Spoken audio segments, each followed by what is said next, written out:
إن الحمد لله نحمده ونستعينه ونستغفره ونعوذ بالله من شرور أنفسنا ومن سيئات أعمالنا من يهده الله فلا مضل له ومن يضلل فلا هادي له وأشهد أن لا إله إلا الله وحده لا شريك له وأشهد أن محمدا عبده ورسوله يا أيها الناس اتقوا ربكم الذي خلقكم من نفس واحدة وخلق منها زوجها وبث منهما رجالا كثيرا ونساء واتقوا الله الذي تساءلون به والأرحام إن الله كان عليكم رقيبا يا أيها الذين آمنوا اتقوا الله حق تقاته ولا تموتن إلا وأنتم مسلمون يا أيها الذين آمنوا اتقوا الله وقولوا قولا سديدا يصلح لكم أعمالكم ويغفر لكم ذنوبكم ومن يطع الله ورسوله فقد فاز فوزا عظيما أما بعد Falenderimin e plot ja drejtojmë vetëm Allahun subhanahu wa ta'ala, I cili për ne krijoi qiell e tokë, për neve krijoi ditë e natë, për neve krijoi diell e hanë. Ndihmën e Allahut azza wa jall e kërkojmë që neve vazhdimisht na shoqëron, mëshira e Allahut vazhdimisht asnjëherë të mos na ndon, udhëzimin e drejtë të Allahut azza wa jall e kërkojmë që në këtë dunja dhe jetën tonë drejt ta zhvillojmë dhe emanetin e fundit faqebardh Allahut t'ia dorëzojmë. Atë që Allahu e udhëzon dhe e drejton nuk ka kush që e humb, dhe atë që e lën të humbur dhe të devijuar në jetën e kësaj dunjaje, me drejtsinë e tij të plot nuk ka kush që udhëzon pos dëshira dhe mëshira e plotë e Allahut subhanahu wa taala. Salatet edhe selamet ja dërgoj Muhammed Mustafas, familjes së tij të pastër, shokëve të tij besnik dhe atyre që ndjekin dhe pasojnë porositë e Allahut dhe porositë e pejgamberit sallallahu alaihi wasallam në formën më të mirë deri në ditën e Kiametit. Vëllezër të nderuar, e fillojmë këtë hutbe të xuma me fjalët tona të shkurta,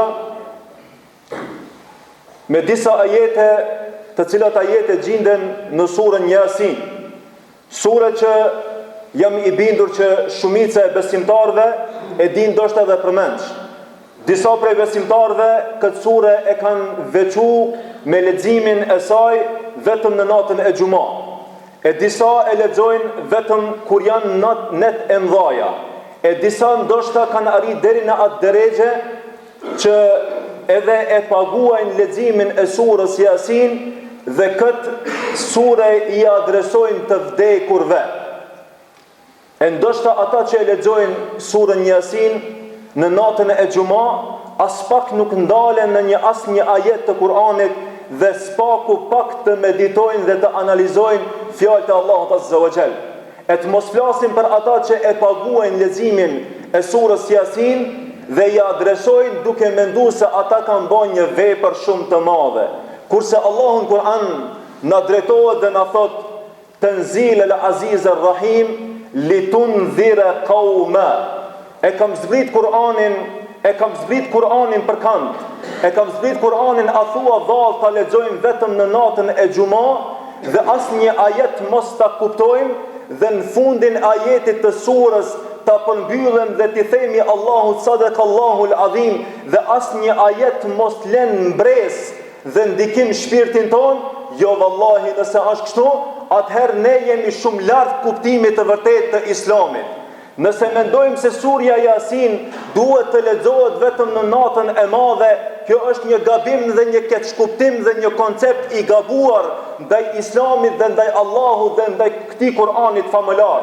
E nëse mendojmë që është edhe më e keqe dhe është kulminacioni I të keqes, dhe nëse mendojmë se surën Yasin apo leximin e surës Yasin duhet të paguhet, ky mund dhe të adresohet të vdekurve, kjo është krimi më I madh dhe kjo është mendimi më I gabuar ndaj Islamit, ndaj Allahut edhe ndaj Kur'anit. Kurse Allahu azza wa jall në surën Yasin pikrisht thot: e kam zbrit Kur'anin që të lexohet vazhdimisht, jo vetëm në natën e xuma, jo vetëm atëherë kur ti je në qef, jo vetëm atëherë kur ti je në zor, jo vetëm atëherë kur ti e shef të nevojshme dhe ke nevojë për leximin e Kur'anit. Jo vetëm atëherë kur ti del në penzion, jo vetëm në ditë të Ramazanit, por e kam zbrit Kur'anin që ky Kur'an të lexohet vazhdimisht dhe të jetë ushqimi kryesor i shpirtit tanë.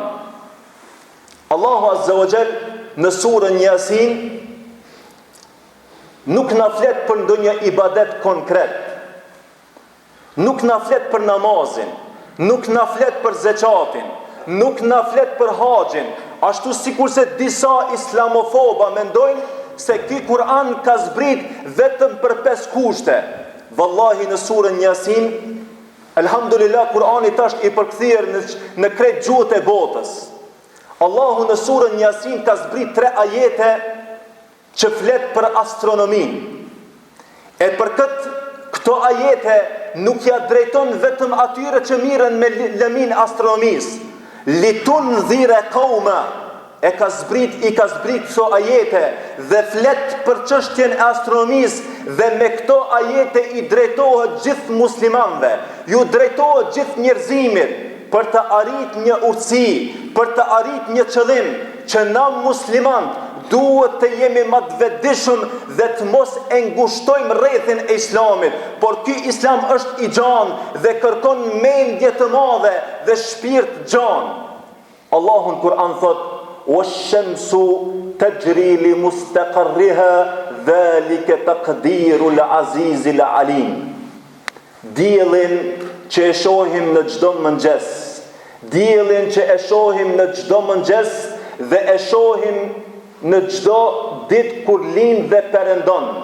Allahu fol për astronomi që nëpërmjet kësaj lëmiejes ne ta njohim Zotin ton dhe ta njohim veten dhe ta njohim veten se kuç dhe çka duhet bëjmë këtë jetë dhe ku duhet shkohim, ku duhet shkojmë dhe ku duhet japim përgjegjësi. Diellin Allahu e ka kriju dhe i ka vëndu autoban të vetin. Dhe ky diell për çdo ditë prej ditës që e ka kriju këtë dunjë, asnjëherë nuk i kundërvihet ligjit të Allahut Azza wa Jall. Dhe këtë caktim Allahu e ka bërë me fuqinë e tij, kun feyekun. Allahu kur thot diçka bëhu, edhe ajo bëhet. Na e shohim për çdo ditë diellin mëngjes dhe e shohim gjatë perëndimit dhe gjatë ditës. Ti diell që e shohim me sy ton lind me urdhnin e Allahut në shërbimin ton. Kurse na që e gëzojmë këtë mirë të diellit, këtë dritë në të cilën dritë i kryejmë dhe e zhvillojmë jetën tonë, me urdhnat dhe koordinimin e kujt jeti o njeri që e gëzon dritën e diellit, i cili diell prej ditës që është kriju vepron dhe asnjëherë nuk e kundërshton ligjin e Allahut. E Allahu nëpërmes këtij ajetit që gjendet në surën Yasin, Allahu don me na vetëdisu që ne Allahun ton me njoft. Wal qamara qaddarna manazilahu hatta aada kal urjunil qadim. Thot edhe hanën e kam kriju, edhe hanën e kam kriju njëtë si kurse diellin, edhe hana i ka fazat e veta, sa që hana për çdo ditë hahet, si kurse shtaga e hollë që del nga shtaga e trash. Këta jetë kujtja drejton Allahu Azza wa Jall? Na i drejton neve dhe na tregon Allahu Azza wa Jall para 1400 vjetëve se ky Kur'an është kënc, ky Kur'an është dije, ky Kur'an vazhdimisht hec me kohën.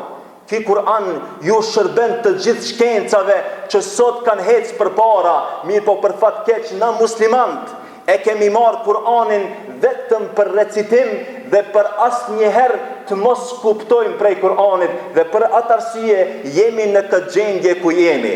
La shamsu yanbaghi an tadrika al-qamar wala al-laylu sabiqu an-nahar kullun fi falaqin yasbahun. As dielli nuk mund të arrin hanën.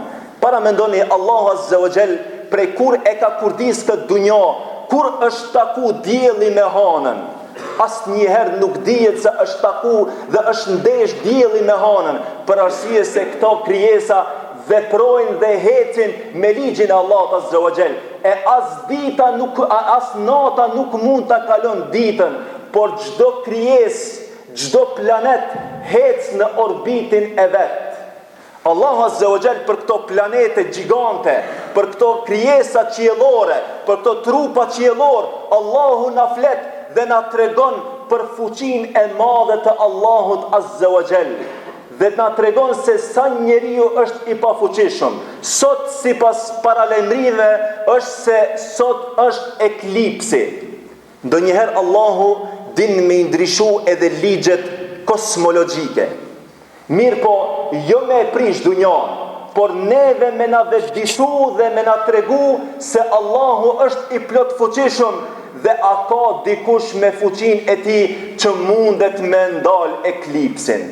A ka fuqi, ku është NASA, e ku janë fuqit njerëzore, e ku janë fuqit supreme, a ka dikush që mundet me ndryshu këtë ligj të Allahut subhanahu wa taala. Prandaj na nuk po folmi në lëmin e astronomisë se çish ndodh eklipsi, por ne do ta tregojmë vetëm një urtësi të fetare që pejgamberi alayhis salam na ka tregu dhe na ka fol për këtë çështje kryesore. Eklipsi nuk ka ndodhur vetëm sot. Nuk ka ndodhur vetëm dje ose pardje, por eklipsi ka ndodhur prej kur Allahu e ka kriju dunjan, edhe ashtu sikur se edhe ka thonë pejgamberi alayhis salam, kur pejgamberit alayhis salam i vdiq biri i tij Ibrahimi, dhe pikrisht në këtë vit ndodhi eklipsi në prezencë të pejgamberit alayhis salam. Disa njerëz që ishin në ndikimin e besimeve të huaja, në ndikimin e besimeve të devijuara, tha dikush se eklipsi ka ndodhur për shkak vdekjes së Ibrahimit, birit pejgamberit sallallahu alaihi wasallam. Pejgamberi alayhis salam e dëgjoi këtë informat dhe këtë lajm dhe me vrap dhe me nxitim shkoi në xhamin e tij dhe i grumbulloi sahabët, i grumbulloi musliman dhe u tha: dielli dhe hana janë dy argumente të Allahut Azza wa Jall. Edhe eklipsi kur ndodh, nxënja e dritës së diellit dhe nxënja e dritës së hanës, kur ndodh nuk ndodh për lindjen e ndonjë njeriu e as nuk ndodh për vdekjen e dikujt. E për çka ndodh kjo? Pejgamberi alayhis salam thot: yukhawwifu ibadahu. Allahu e ndodh dhe e bën këtë që t'i frigon robët e tij.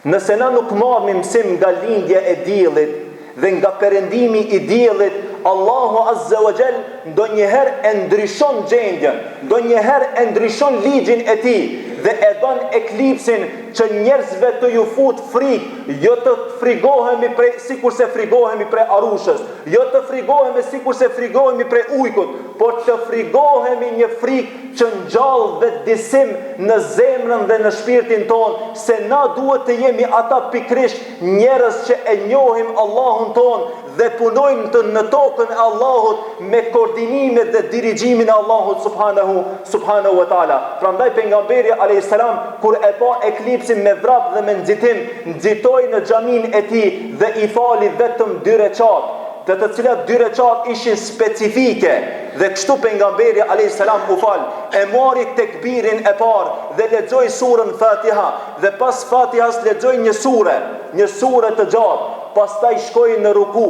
dhe pas rukujës kur u kthi, përsëri e lexoi surën Fatiha dhe përsëri e lexoi një sure dhe pastaj përsëri shkoi në ruku dhe u kthi nga rukuja dhe shkoi në sejdë dhe në recatin e dytë e përsëriti njëjtë sikur se recatin e parë. 2 recate namaz e lexoi 4 herë surën Fatiha. 2 recate namaz i bani 4 sejdë dhe 2 recate namaz i bani 4 rukuja. Dietarët kanë nxjerrë një urtësi shumë të madhe. Nga ky rast, eklipsi i përngjan ditës Kiametit. Është një përqindje shumë e vogël që i përngjan ditës Kiametit. Dhe kështu kanë thonë dietarët. Dhe këtë na e shohim mesin ton, saqë njerëzit dhe hutohen. A thu vallë çka ndodhi? A thu vallë çka do të ndodh pas kësaj? A thu vallë ka më ndodh dita e Kiametit në ditën e xumë? Është frikë që deshtëm apo nuk deshtëm, instinktivisht na këtë e përjetojmë. Është një përqindje e vogël që i përngjan ditës Kiametit, për cilën ditë Kiametit Allahu Azza wa Jall na tregon dhe na thot ku kodra do të dalin prej vendit dhe kur dielli do të përplaset për tokën dhe për hanën dhe çdo trup qiellor do të përplaset njëna për tjetrën, por musliman nuk do ta përjetojnë këtë ditë. Pejgamberi alayhis salam në këtë ditë të eklipsit çka bani? A shloi film serial? A filloi me bë muhabet? A filloi me bë ndonjë punë tjetër? Wallahi pejgamberi alayhis salam në këtë moment nuk bani asnjë punë tjetër, por nxitoi në namaz. Kjo është një mesazh shumë i madh për na tregu neve si musliman se në ditën e kiametit muslimanin do ta shpëton çka? Shtëpia, biznisi, keri, veprat që ai i bën për këtë dunjë? Jo vallahi. Me këtë na ka dash me na tregu pejgamberi alayhis salam se në ditën e kiametit ajo që do të na shpëton neve në dunjë dhe në ahiret është namazi, lidhja e ngushtë mes neve dhe Allahut subhanahu wa taala. Prandaj ka thonë pejgamberi sallallahu alaihi wasallam, në ditën e kiametit ai që me namazin ka me kalu mirë, me punë tjera ka me kalu më mirë e më mirë. Kurse ai që me namazin ka me kalu keq, me punë tjera do të kalon keq e me keq. Elusë Allahun azza wa jall që Allahu neve të na drejton, Allahu neve të na udhëzon dhe nga ligjet e Allahut na të marrim mësim dhe të vetëdijsohemi dhe këto të na afrojnë më afër e më afër Allahut subhanahu wa taala. Allahu gjunahet tona të na i fal dhe me mëshirën e tij të na amneston dhe në ditë kiametit Allahu të na mëshiron dhe në xhenet së bashku të na bashkon. Aqulu qawli hadha wastaghfirullaha li wa lakum fastaghfiruhu innahu huwal ghafurur rahim.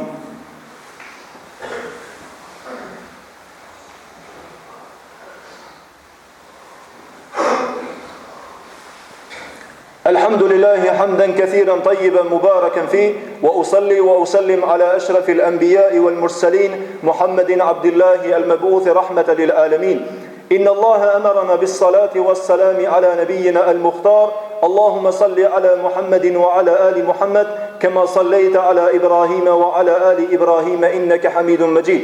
وبارك على محمد وعلى آل محمد كما باركت على إبراهيم وعلى آل إبراهيم إنك حميد مجيد.